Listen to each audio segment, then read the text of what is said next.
Hello అండి, మనం ఈ వీడియోలో మన మినీ గార్డెన్లో ఉన్న మల్బెరీ ప్లాంట్స్ని ఎలా ప్లాంట్ చేసుకున్నామో చూద్దాం.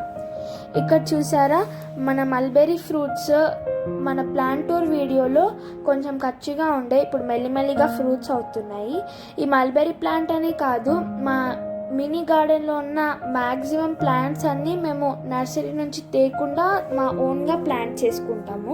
ఇప్పుడు ఎలా ప్లాంట్ చేసామో చూద్దాం. మనకి ఒక నార్మల్ చిన్న సైజ్ తొట్టి కావాలి, అండ్ దాంతోపాటు పెద్ద మల్బెరీ ప్లాంట్స్వి కొమ్మలు ఉంటాయి కదా, అవి కట్ చేసుకొని తెచ్చుకోవాలి.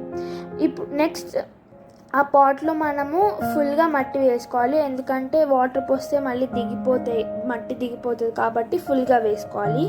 నెక్స్ట్ ఆ కొమ్మని మనము చిన్నగా కట్ చేసుకొని దాంట్లో పెట్టుకోవాలి, మళ్ళీ దాని చుట్టూ మళ్ళీ మట్టి వేసుకోవాలి.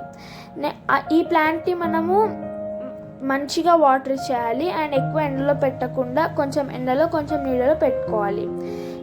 నెక్స్ట్ ఆ ప్లాంట్ ఈ స్టేజ్కి వచ్చాక మనం పెద్ద తొట్టులోకి మనం మళ్ళీ రీప్లాంట్ చేసుకోవాలి.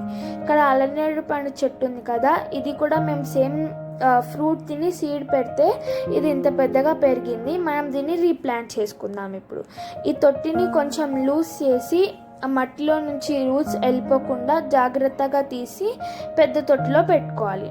పెట్టుకున్న తర్వాత మళ్ళీ దాంట్లో మనము ఎర్రమట్టి బ్యాగ్ ఫుల్గా నింపుకున్న తర్వాత మీ దగ్గర ఎరువు ఉంటుంది కదా, కాంపోస్ట్, అది ఉంటే వేసుకోవచ్చు, లేదంటే లేదు. ప్లాంట్స్కి చాలా న్యూట్రియంట్స్ని ఇస్తుంది అండ్ చాలా హెల్తీ కూడా ప్లాంట్స్కి. ఇది వేసుకున్న తర్వాత మళ్ళీ మన నార్మల్ మట్టి ఉంటుంది కదా, అది వేసుకోవాలి.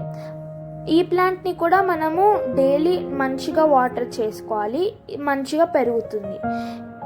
ఒకవేళ ఈ ప్రాసెస్ మీకు నచ్చినట్టయితే ట్రై చేసి ఎలా వచ్చిందో కామెంట్ చేయండి.